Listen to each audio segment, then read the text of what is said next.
Hallo zusammen, ich bin's mal wieder, euer Michael, und heute gibt's von mir ein Video zu diesen 4 Kameras hier. Und zwar haben wir hier die, ich nenne es mal, aktuellen Modelle von Lumix. Wir haben hier die Lumix S9, also Panasonic Lumix S9, die Panasonic Lumix S5 II-X, die Panasonic Lumix S1 II und die S1 II-R.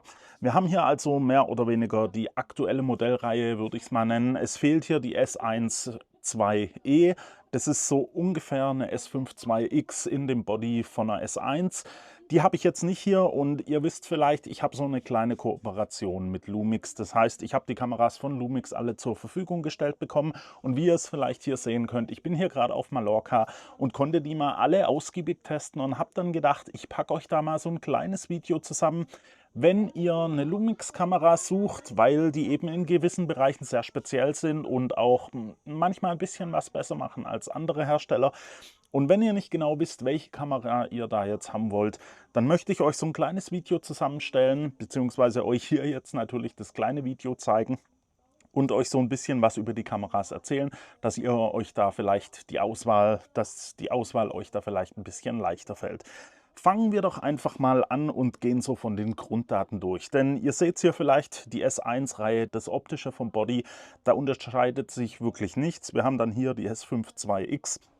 Die ist ein Tick kleiner, ist da bei ein paar Spezifikationen ein bisschen, ich sag's mal, nicht ganz so hoch aufgestellt wie jetzt die S1-Reihe. Und dann haben wir die S9. Die S9 ist natürlich sehr kompakt und ist da mehr fürs mobile Unterwegssein gedacht. Beim Sensor kann man das eigentlich ja relativ gut unterscheiden. Wir haben hier die S9, die S5 II-X, die haben beide einen 24-Megapixel-Sensor, Non-Stacked-Sensor, also ich möchte es mal sagen, einen relativ langsamen Sensor, sag ich mal, im Vergleich zu einem Tile-Stacked oder einem Full-Stacked-Sensor. Der Sensor an sich ist aber wirklich gut und der hat eine schöne Bildqualität, auch so vom Lowlight-Verhalten ist der super. Ein Schritt weiter geht da hier die S1 II, die bietet euch auch 24 Megapixel, aber ihr bekommt das Ganze in einem Tile-Stacked-Sensor. Das heißt, der Sensor ist einfach ein gutes Stück schneller. Der liest schneller aus und ihr habt hier einfach weniger Rolling-Shutter-Effekte oder sowas. Alles, was so ein bisschen beim Fotografieren mit dem elektrischen Verschluss oder auch beim Video dann so ins Bild kommt, dass ihr da so Rolling Shutter, ich weiß nicht, ob ihr es kennt, wenn ihr da jetzt schwenken würdet und da ist ein Pfosten im Bild, dann wird der so ein bisschen schief dargestellt, weil der Sensor eben von oben nach unten ausgelesen wird. Und umso schneller der Sensor ausliest, umso gerader ist dieser Pfosten dann. Ihr habt hier also bei der S1 II dieses Problem nicht so, wie jetzt zum Beispiel hier bei der S5 II-X oder der S9, die vom Ausleseverhalten dann doch ein Stück langsamer sind als hier die S1 II. Und dann haben wir hier natürlich noch das, man könnte es Topmodell nennen, die S1R2. Und die hat einfach einen 44 Megapixel Sensor, und das ist kein Stacked-Sensor. Also ihr habt 44 Megapixel auch mit einer Auslesegeschwindigkeit, die ist in dem Bereich von der S5 II-X, S9 so. Also ihr bekommt da halt wirklich Bildqualität. Mit einem 44 Megapixel Sensor bekommt ihr da dann natürlich auch 8K Video, bei den anderen habt ihr nur 6K Video. Ihr habt hier also wirklich einen Sensor, der wirklich auf Bildqualität ausgelegt ist, und gerade eben im Fotobereich ist das natürlich ein Vorteil, den man für Porträts oder sowas nicht unbedingt missen will. Was bedeutet das dann also für diese Kameras? Wie gesagt, wir haben hier das Topmodell, so gesehen 44 Megapixel, eine richtig gute Bildqualität. Das ist so die Kamera, wenn ihr Wert auf Fotografie legt, würde ich mal sagen, weil ihr könnt damit zwar auch Video machen, gerade 8K Video eben und auch 6K mit einer hohen Bildrate und sowas. Das funktioniert schon sehr gut, aber ihr habt eben einen relativ langsam auslesenden Sensor. Das ist jetzt in vielen Bereichen, wenn ihr zum Beispiel so ein Video macht wie ich hier, dann merkt ihr das nicht, ob der Sensor schnell oder langsam ausliest. Da würdet ihr dann vielleicht natürlich ein 8K-Bild bevorzugen, weil ihr ein bisschen mehr ins Bild reinkroppen könnt, wenn ihr eine 4K-Timeline nehmt. Aber der Sensor an sich, die Kamera, würde ich jetzt schon eher sagen, wenn ihr eher in Richtung Foto gehen wollt, dann ist das ja eigentlich die perfekte Kamera für Foto. Klar, sie ist auch im Videobereich jetzt nicht wirklich schlecht. Dann hat die Kamera natürlich auch noch so Features wie einen 177 Megapixel High-Res-Modus, den ihr aus der Hand schießen könnt. Also ihr könnt euch 177 Megapixel Bilder aus der Hand, ja, aus der Hand aufnehmen, so gesehen. Ihr müsst es nicht auf einem Stativ platzieren oder sowas. Und 177 Megapixel, da geht dann natürlich schon was. Das ist ordentlich Auflösung. Und wie gesagt, ihr habt hier halt wirklich eine richtig gute Bildqualität. Das ist dann halt aber schon eher so im Fotobereich. Klar, ihr habt 8K Video und ihr habt auch 8K Open Gate mit dem Firmware-Update jetzt bekommen. Das ist alles richtig toll. Aber es ist halt immer noch dieser ein bisschen langsamere Sensor. Gerade wenn ihr vielleicht ein bisschen mehr Action auch filmen wollt oder so, ist es vielleicht nicht so die richtige Wahl.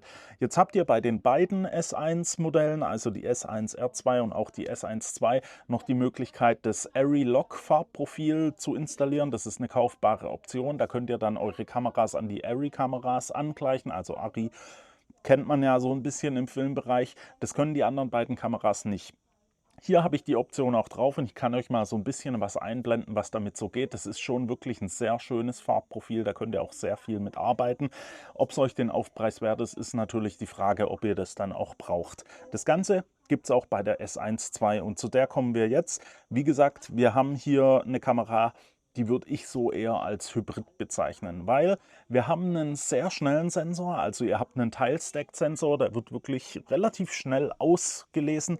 Ihr bekommt hier auch bis zu 70 Frames pro Sekunde, also 70 FPS im Fotomodus, im RAW.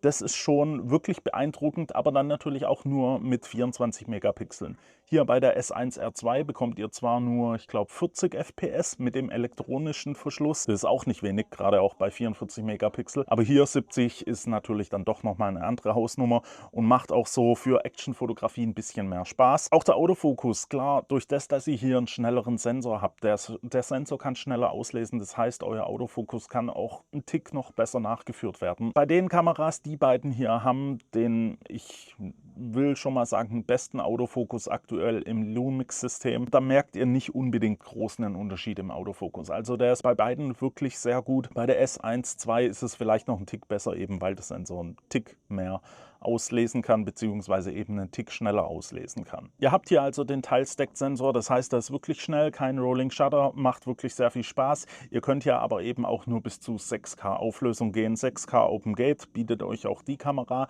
Die ganzen anderen Profile, 4K, 120 und so weiter, zum Teil ohne Crop oder nur mit sehr leichtem Crop.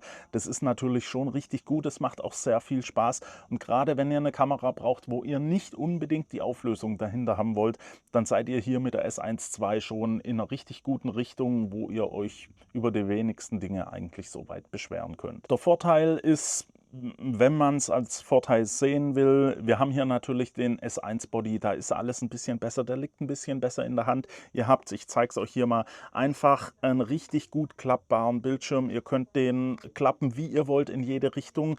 Ihr habt da alle Möglichkeiten und das macht schon wirklich sehr viel Spaß mit den Kameras, mit beiden Kameras zu arbeiten. Und dann kommen wir jetzt auch zu einer S5 II. S5 IIX, die ist einfach ein bisschen noch mehr auf ja, Video gelehnt und da habt ihr halt einen normalen Klappbildschirm, klar, und auch der Sucher, der hat nicht ganz die Auflösung wie jetzt die S1-Reihe, aber ansonsten ist auch eine S5 IIX eine richtig tolle Kamera und auch da kann man richtig toll mitarbeiten. Hier ist es jetzt natürlich so, ihr habt hier auch die 24 Megapixel, wie auch in der S1 II, nur eben nicht als Tile-Stacked-Sensor. Das heißt, der Sensor liest langsamer aus, der liest ungefähr auf dem Niveau von der S1R2 aus, nur dass ihr hier halt 24 Megapixel habt. Ihr habt hier also mit 44 Megapixel schon deutlich mehr Auflösung bei ungefähr derselben Geschwindigkeit. Ihr habt hier aber auch ein deutlich günstigeres Modell. Also ich glaube, eine S5 IIX, sorry für die Fliegen, die bekommt ihr gut unter 2000 Euro. Ich glaube, so um die 1500 oder sowas geht da schon. Das ist natürlich in dem Bereich hier, wo ihr fast das Dreifache zahlt, also ja, das Zweifache und ein bisschen mehr. Die Fliegen nerven hier gerade ein bisschen, sorry. Ist es natürlich eine andere Preisgestaltung. Ich muss aber auch sagen, wenn ihr sowas macht, wie ich jetzt hier, YouTube oder ja, diese Fliege, YouTube, wo ihr einen rein, ja, nicht so bewegtes Bild habt oder einfach nicht viel Action oder sowas aufnehmen wollt, dann seid ihr mit einer S5 IIX eigentlich schon richtig gut dabei. Also die Kamera ist tipptopp, auch die ist aktiv gekühlt. Ihr habt hier ja auch einen aktiven Kühler drin und da überhitzt auch überhaupt gar nichts. Da kommen wir gleich noch dazu, da gibt es nämlich ein bisschen was man berichten muss. Die Kamera an sich, S5 IIX, ich habe die jetzt schon relativ lang und mit der mache ich eigentlich alles. Und es ist auch einfach top. Der Sensor an sich, der hat eine richtig gute Dynamik, also hell-dunkel und so weiter, kann der richtig gut zeitgleich abbilden. Das macht schon Spaß und preis-leistungsmäßig her ist es halt schon wirklich sehr gut. Jetzt ist es so, autofokusmäßig, sorry, ich weiß nicht, da seilt sich gerade eine Spinne ab. Autofokusmäßig ist es eben so, dass die Kamera nicht auf dem Niveau von der S1-Reihe performt. Also das ist der Autofokus selber, der Autofokus-Algorithmus, sorry, diese Fliege, der ist nicht ganz auf dem Niveau und dann eben auch der Sensor noch dazu. Ihr könnt damit begrenzt Action fotografieren, aber ihr könnt es jetzt nicht vergleichen mit einer Kamera, die wirklich für Action ausgelegt ist. Die S1er-Reihen sind jetzt auch keine richtig hundertprozentigen Sportkameras, aber die machen einiges dann schon besser, auch so ein bisschen von der Konfiguration her. Das fehlt euch bei der S5 IIX und auch bei der S9. Da die beiden eben den gleichen Sensor haben, haben die eigentlich auch das meiner Meinung nach fast selbe Autofokus-System, also man erkennt zumindest keinen großen Unterschied. Im Videobereich spielt es nicht mal so eine Rolle. Da ist der Autofokus wirklich tipptopp. Da kommt es nur darauf an, ob ihr Fotos machen wollt. Wenn ihr Fotos machen wollt und dann vielleicht mit einem Tele, mit einem lichtstarken Tele, wo die Kamera und auch das Objektiv wirklich arbeiten müssen, dann merkt ihr da schon einen Unterschied und da würde ich dann auch wahrscheinlich nicht unbedingt zu einer S5 II oder S5 IIX greifen. Ansonsten ist die Kamera aber auch wirklich gut, gerade im Videobereich macht die wirklich sehr viel Spaß. Die gibt es ja jetzt auch schon eine gute Zeit lang. Da macht die einfach einen guten Job. Ihr habt mit dem V-Log von Panasonic ein sehr gutes Log-Profil, das sich auch einfach graden lässt. Und hier die S5 IIX ist eigentlich aktuell meine Hauptkamera, wenn ich YouTube-Videos aufnehme. Also ihr seht es in sehr vielen anderen Videos, dass mit der Kamera eben gefilmt wurde. Und für sowas ist die einfach perfekt ausgelegt. Kleiner und kompakter, sag ich mal, und mobiler gibt es das Ganze dann nur noch in der S9. Da habt ihr so ungefähr die S5 II Technik drin. Das heißt, ihr habt auch den 24-Megapixel-Sensor. Es ist kein gesteckter Sensor. An für sich dieselbe Technik, mehr oder weniger, nur eben nicht aktiv gekühlt. Das heißt, euch fehlt die Kühlung hier. Ihr habt hier den Klappbildschirm, euch fehlt auch ein Sucher. Wenn ihr jetzt natürlich, so wie hier auf Mallorca, ist es gerade so, es ist sehr sonnig und auch sehr warm, was man vielleicht sieht. Wenn ihr jetzt im Sonnigen unterwegs seid, dann ist das natürlich schon was, wo euch ein Sucher vielleicht fehlen wird, wo ihr einfach nicht mehr so viel erkennt auf dem Bildschirm. Klar, ihr könnt den klappen und so und euch das so ein bisschen hindrehen und beim Filmen ist vielleicht ein Sucher jetzt auch nicht ganz unbedingt so hilfreich, aber man filmt, beziehungsweise ich filme eben sehr viel weniger mit einem Sucher als jetzt, als wenn ich Bilder mache. Und dann ist auch so, die S9 ist eigentlich auch mehr aufs Filmen ausgelegt. Also klar, ihr könnt damit fotografieren, nur ihr seht es hier, ich habe hier einen Small Rig Griff noch dran, dass die Kamera einfach noch ein bisschen besser in der Hand liegt. Die ist ja schon sehr klein und wenn ihr da natürlich ein großes Objektiv vorne dran macht, dann habt ihr da schon nochmal eine andere Größe von Objektiv in der Hand, wo die Kamera dann schon frontlastig wird. Und die sehe ich eher so, wenn ihr eine Kamera sucht, wo ihr für sehr günstiges Geld, die Kamera ist ja wirklich günstig, wenn ihr eine gute Videokamera sucht für einen Vlog oder so oder für unterwegs einen Urlaubsvlog und so, dann ist so eine S9 schon eine richtig gute Kamera. Die war am Anfang nicht wirklich so empfehlenswert, weil ich weiß nicht, was sich Lumix da gedacht hat. Die hatten erstmal ein Zeitlimit für die Aufnahme und so weiter drin. Ich glaube, das hatte so ein bisschen den Hintergrund, vielleicht Überhitzungsprobleme oder sowas, was sie befürchtet hätten. Hat die Kamera nicht unbedingt. Ich habe es ja schon mal erwähnt, gerade da kommen wir gleich noch drauf. Die S9 an sich, die hat mit dem Firmware-Update, ich weiß gar nicht, welche Version das ist, aber irgendwann wurde die aufgemacht. Die hat 6K OpenGate gekriegt. OpenGate-Aufnahme ist natürlich toll, wenn ihr das Ganze anpassen wollt für Instagram oder so oder eben für YouTube. Dann habt ihr mit der S9 da eine richtig tolle Kamera. Preis-Leistung richtig tipptopp. Also da kann man nichts dagegen sagen. Klein, kompakt. Das ist halt schon nochmal, wenn ihr das hier seht, das ist einfach eine andere Größe an Kamera. Auch hier ist es stabilisiert. Was hier dann natürlich jetzt noch fehlt, ist ein mechanischer Verschluss für den Sensor. Und das ist einfach, wenn ihr fotografiert, spielt es eine Rolle. Beim Video aufnehmen da nutzt ihr den Verschluss nicht, da fehlt er euch also auch nicht. Aber beim Fotografieren habt ihr eben das Problem, ihr habt einen relativ langsamen Sensor und ohne mechanischen Verschluss. Das heißt, ihr habt immer so ein bisschen mit Rolling Shutter oder Bending bei Kunstlicht zu kämpfen. Und deswegen würde ich euch eine S9 jetzt nicht unbedingt als Hauptfotokamera oder sowas empfehlen. Da dann vielleicht dann schon eher eine S5 II, S5 IIX, die eben noch einen mechanischen Verschluss hat. Da könnt ihr dann auch dann nochmal ein gutes Stück besser mit ja, fotografieren. Für Video eine S9 tippitoppi. Und wenn wir es gerade so ein bisschen von der Größe haben, ihr seht es natürlich, die S1 Bodies, die sind schon ein gutes Stück größer. Der S5 2 Body, der ist schon ein Tick kompakter, aber klar, die S9, das ist da eben die kleine Kamera und die kann für ihre Größe einfach schon wirklich sehr viel. Und ich habe es ja jetzt gerade schon angesprochen, Thema Überhitzung, was euch nicht beim Fotografieren treffen wird, sondern eher beim Videoaufnehmen. Und da würde man jetzt natürlich denken, wir haben hier eine S9, die ist nicht aktiv gekühlt. Die wird relativ schnell überhitzen, S5 II mit einem kleineren Body vielleicht noch mehr und die S1 mit dem großen Body, die müssten doch ohne Ende Wärme abführen können. Und da kann ich euch leider sagen, es ist eben nicht so. Ich habe so ein bisschen was getestet, 6K Open Gate oder auch hier 8K und auch nur die 8K-Aufnahme ohne Open Gate und so weiter.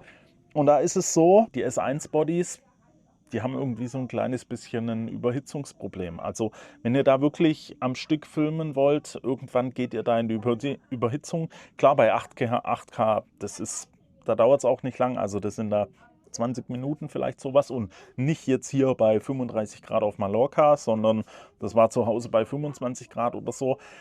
Das war so ein bisschen was mich so ein bisschen schockiert hat, weil ich hätte eigentlich hier gedacht, dass hier deutlich mehr geht. Und ich hoffe, euch stören die da unten im Pool nicht so arg, wenn man die hier auf dem Mikrofon hört. Die schreien da gerade ein bisschen rum. Aber ja, zurück zum Thema. Die S1-Bodies, ich weiß nicht, was da los ist. Die überhitzen jetzt nicht schnell. Ihr könnt da schon ein Stück was mit aufnehmen. Aber hier eine S5 IIX, die Kamera, die habe ich jetzt wirklich sehr lange schon und ich benutze die bei jedem Wetter im strahlenden Sonnenschein. Die steht in der prallen Sonne draußen und nimmt mich 45 Minuten am Stück in 6K Open Gate auf. Und da ist gar kein Problem mit irgendwelchen Überhitzungsmeldungen oder sowas. Das tritt bei den S1-Reihen schon ein bisschen früher auf und ich weiß auch nicht genau, warum das so ist. Also wird mit dem Sensor irgendwie zu tun haben. Klar, der große Sensor mit der hohen Auflösung, der wird dann natürlich schon ein bisschen wärmer. Bei einer S1 II mit einem Teilstack-Sensor, ob da die Sensortechnologie noch irgendwie mitspielt, weiß ich auch nicht so genau. Hier geht auch der Lüfter, gibt ja keinen Lüfter, auch bei der S5 IIX. Der Lüfter, den höre ich eigentlich nicht, der geht eigentlich nicht an. Und bei den S1ern, man kann da ja verschiedene Lüftermodelle einstellen. Da kann man, wenn man den auf Auto lässt, schon irgendwann den Lüfter auch wirklich hören. Was mich ein bisschen gewundert hat. Und da ist dann eine S9 nicht so schlecht, wie man sich das denken würde. Und deswegen ist es auch so, nehme ich die hier mit in den Vergleich, weil es halt preislich auch ein Riesenunterschied ist und die Kamera aber für das Paket, was ihr bekommt, wirklich gar nicht so schlecht ist, wie andere das vielleicht meinen würden oder wie ihr vielleicht gedacht hättet. Also eine S9, Preis-Leistung richtig, richtig gut. Jetzt muss man natürlich so ein bisschen unterscheiden, spielt Überhitzung für euch überhaupt ein Thema oder seid ihr jemand, der vielleicht so ein bisschen Reportagen aufnimmt oder irgendwie sowas, vielleicht ein bisschen Hochzeiten, wo ihr nicht eine ganze Zeremonie aufnehmen wollt, dann beginnt ihr ja immer mit einer Videoaufnahme, beendet die wieder und das Video geht vielleicht mal 2 Minuten oder so und die Kamera hat wieder Zeit, sich abzukühlen. Dann könnt ihr natürlich jede Kamera hier nehmen. Wenn ihr eine Kamera sucht für einen Vlog, also ich gehe jetzt einfach mal durch, wie ich die Kameras hier so divers sehe im Videobereich, dann würde ich sagen, eine kleine Urlaubs-Vlogging-Kamera geht zur S9. Wenn ihr sowas machen wollt wie YouTube, ich jetzt hier längere Videos, auch mal Erklärvideos, die 40 Minuten gehen oder so, dann schnappt euch sowas wie eine S5 II, S5 IIX. Da geht schon wirklich sehr viel und ihr werdet nie Probleme mit irgendeinem Aufnahmelimit haben. Ihr könnt hier auch auf USB-C SSDs aufnehmen, direkt über den USB-C-Anschluss. Das können die beiden Kameras hier auch. Das kann die S9 nicht. Das ist da natürlich auch ein Vorteil, weil ihr eben auch sehr viel Daten generieren könnt. Klar, ich habe hier 512 GB Speicherkarten. Bei mir ist Speicher jetzt eigentlich nicht das Problem, aber nicht jeder will sich auch so eine teure Speicherkarte holen. Und deswegen kann das hier natürlich nochmal ganz was anderes sein. Also da habt ihr bei einer S5 IIX natürlich dann gerade für, ja, im YouTube-Bereich eine Kamera, wo ihr euch schon so ein bisschen gut drauf verlassen könnt. Wenn es ein bisschen professioneller werden soll, also ihr gerade auch YouTube, kann man wirklich so sagen. Aber ihr seid unterwegs und wollt vielleicht ein bisschen aus der Hand vloggen und da habt ihr hier noch einen entsprechenden Vorteil und zwar, da gibt es einen Cropless E-Stabilization Mode. Da könnt ihr ein Weitwinkelobjektiv nehmen. Ich kann euch da auch mal ein Video oben verlinken, wie das Ganze dann aussieht. Ihr habt da eben dieses Bildwobbeln im Weitwinkelbereich nicht und das machen die Kameras wirklich sehr gut. Und auch die Bildstabilisation ist hier auch nochmal einen Tick besser. Die ist aber auch hier schon wirklich sehr gut. Also ihr seid hier halt auf einem professionelleren Level. Ob ihr es braucht, ist die andere Frage. Und wenn ihr da wirklich Videos auch mal sehr viel länger aufnehmen wollt, dann passt hier eben ein bisschen auf. Entweder Auflösung runter 4K, das machen die auch ohne Probleme. Oder eben gucken, dass ihr die irgendwie nicht zu lang laufen lasst, weil dieses Überhitzungsthema, ich will mal noch ein Video dazu machen, das ist hier schon so ein bisschen was dran. Wenn ihr natürlich die volle Bildqualität im Videobereich haben wollt, dann wird wahrscheinlich 8K auch so ein Ding für euch sein und dann könnt ihr eigentlich nur zur S1R2 greifen, weil das die einzige hier in der Reihe ist, die 8K kann. Ihr müsst da natürlich dann so ein bisschen gucken, Überhitzung ist da wirklich ein Thema, also teilweise 17 Minuten, dann mal, wenn es gut läuft, 20 Minuten. Ist jetzt nicht unbedingt so groß überragend, aber es lässt sich damit auch viel anstellen. Und ihr müsst natürlich auch erstmal 20 Minuten 8K aufnehmen wollen, weil das sind schon wirklich sehr, sehr viele Daten. Da könnt ihr euch dann natürlich auch freuen, dass da eben USB-C SSDs an der Kamera funktionieren. Im Fotobereich ist es natürlich so, da kommt es drauf an, wollt ihr die Auflösung, wollt ihr jetzt Porträtshootings machen mit Models oder sowas, dann ist Auflösung natürlich immer toll. Dann ist der Griff klar, S1R2 macht richtig Spaß, war ich auch schon auf relativ vielen Workshops damit. Gibt ja unendlich viele Objektive, wo ihr da richtig toll nutzen könnt. So ein 85-1.4 oder so. Und dann eben die Auflösung dahinter. Es macht schon wirklich sehr, sehr viel Spaß. Wenn es Action sein soll oder Sport oder ihr seid irgendwie, ich habe ja mal ein Video gemacht mit dem Sigma 300-600, da ist so eine S1 II vielleicht schon die bessere Wahl, weil eben durch den Tile-Stack-Sensor das Ganze alles nochmal ein bisschen schneller ist. Ihr habt eine Bildrate, wo wirklich die Post abgeht, alles so ein bisschen der Autofokus und so funktioniert hier einfach ein Tick besser. Also da würde ich dann schon zur S1 II greifen, wenn es schneller, sportlicher und so weiter werden soll. Wenn ihr einfach eine Kamera sucht, 24 Megapixel und ihr seid da jetzt nicht jemand, der groß Action fotografiert und euch die 24 Megapixel einfach reichen, dann könnt ihr auch zu einer S9 und zu einer S5 II, S5 IIX, wenn Video eine Rolle spielt, greifen, weil die Kameras an sich machen auch fast alles richtig. Und auch der Autofokus für ein Porträtshooting, wo sich euer Model jetzt nicht wirklich groß bewegt, das funktioniert hier super. Also da seid ihr, ja, da werdet ihr eigentlich keine Probleme feststellen. Wenn es sportlicher wird, dann seid ihr hier schon wirklich so, dass ich aufpassen wird, ob ich zu den Kameras greife, weil eben der Autofokus, der ist gut, aber eben doch nicht so gut. Das können auch andere Hersteller auch im günstigen Bereich schon ein Tick besser, würde ich mal sagen. Also muss man schon so ehrlich sein. Und ansonsten ist es natürlich auch so, ihr habt hier zwar eine S9, die ist schön klein und kompakt, ihr habt aber natürlich lange nicht so viele Bedienelemente wie jetzt an den großen Kameras. Wenn das für euch vielleicht noch eine Rolle spielt, dann müsst ihr das Ganze hier natürlich auch noch beachten. Ansonsten macht der S1 Body, S1R2, S1 II nicht wirklich viel falsch. Von der Bedienung her, auch das Display, der Sucher und so weiter, das ist alles auf sehr hohem Niveau und es lässt sich einfach sehr gut damit arbeiten. Ihr habt alle möglichen Umschalter und so weiter.